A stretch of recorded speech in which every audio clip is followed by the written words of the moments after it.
Señor ministro, es cierto que los datos de turismo en cuanto a visitas y gasto turístico son buenos, pero no es gracias al esfuerzo del cambio de modelo turístico, como usted ha dicho, no. Es gracias al trabajo y al esfuerzo de muchos españoles y a un destino como España que durante décadas ha sido líder mundial y del que debemos sentirnos muy orgullosos.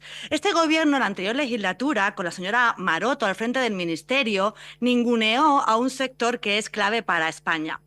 Porque padecimos un gobierno en el que fue el que peor gestionó la pandemia y que aplicó un inconstitucional estado de alarma que cercenó derechos y libertades, que impuso prohibiciones y que tuvo como consecuencia el cierre de muchos negocios en un sector del que viven muchísimos autónomos y muchas familias españolas.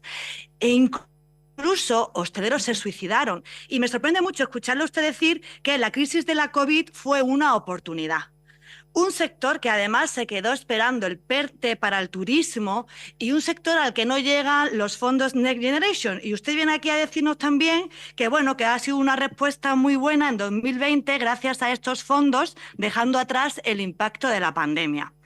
Y a pesar de los peores gobernantes, a pesar de esos, hoy se habla de buenos datos. Pero, ministro, ¿sabe lo que se hablaba en los pasillos de Fitur, feria a la que usted ha hecho referencia? Se hablaba de cómo el sector va a soportar la subida de costes. Coste de suministro, una subida de un 27%. Coste financiero, una subida de un 11%. Carburantes, 38%. Energéticos, 26,3%. Costes laborales, 20%. Y le voy a dar un dato. El dato es que el coste estimado para las empresas hoteleras de la provincia de Málaga, al aplicar la jornada semanal en 37 horas y medias, va a suponer 70 millones de euros. 70 millones de euros, incremento para las empresas de la provincia de Málaga en un año y según fuente de la Asociación de Empresarios Hoteleros de la Costa del Sol. Una pregunta.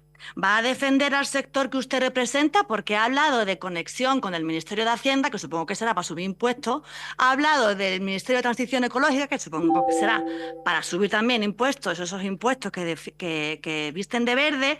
Pero ¿va a hablar con el Ministerio de Transportes? Porque la semana pasada el ministro anunció una subida de un 4% de tasas aeroportuarias, lo que nos hace menos competitivos. Y ya sabemos que dice que quiere traer al Congreso la Ley de Movilidad Sostenible, esa movilidad que tenía como enmiendas de los comunistas la prohibición de los vuelos cortos, lo que afecta al turismo nacional. Con la ministra de Trabajo va a hablar sobre esa reducción que quiere hacer ella, porque la ministra de Trabajo es más peligrosa que un mono con dos pistolas. Y esto es andaluz y no hace falta traducción.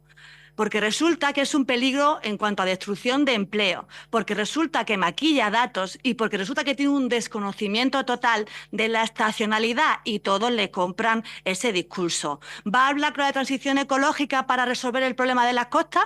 Cada vez que hay un temporal en las costas de Andalucía o en cualquier costa de España, hay que de nuevo gastarse dinero porque falta arena. ¿Va a hablar con el de interior? Porque resulta que queremos hoteles llenos de turistas, no de inmigrantes ilegales. Y va a garantizar la seguridad en los destinos turísticos, porque los turistas, igual que los vecinos, quieren seguridad en las calles y en los barrios.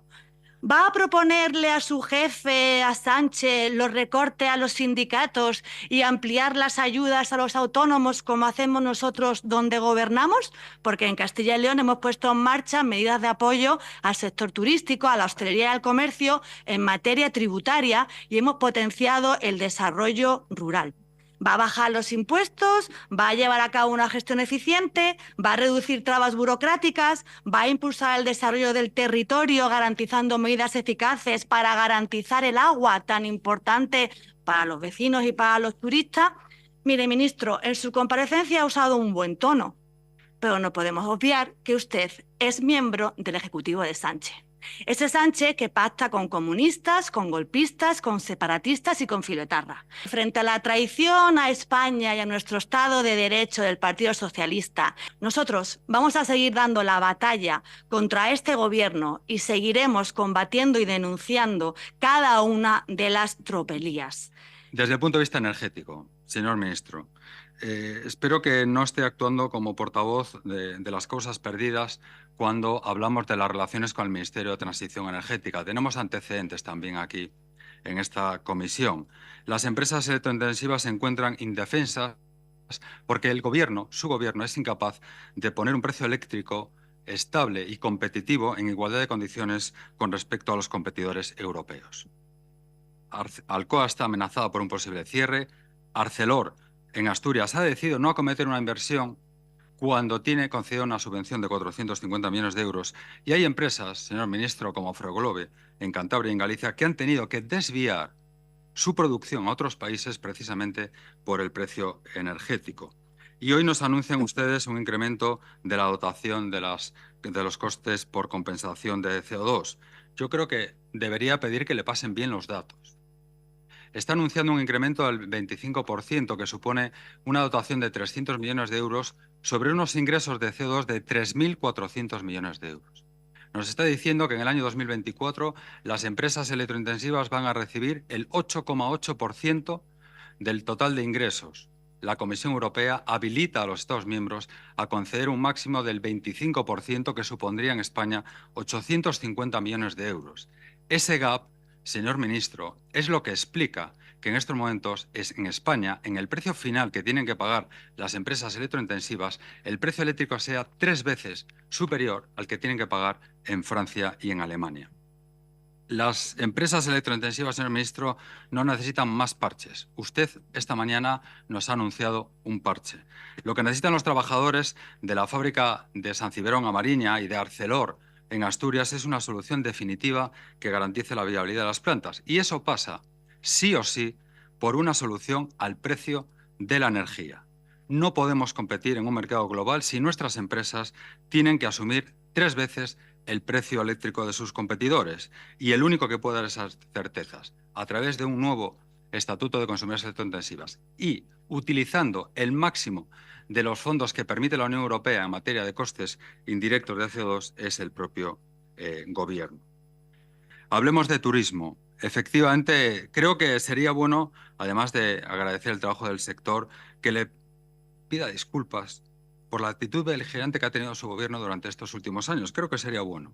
Han hecho declaraciones permanentes en contra de los intereses turísticos españoles, con un daño enorme a la imagen, a la reputación y al prestigio. Y les ha faltado, permítame que se lo traslade, ambición, compromiso y apuesta por el turismo. Todo lo que ha trasladado, señor ministro, está trasladado de espaldas al sector. El sector está pidiendo una ley de turismo.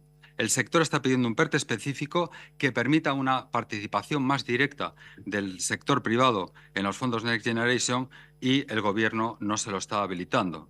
Las preguntas son muy sencillas, señor ministro. ¿Para cuándo un PERTE para el sector del turismo? Muchas gracias por ver el vídeo. No te olvides de suscribirte, darle me gusta y activar la campanita. Nos vemos en el siguiente.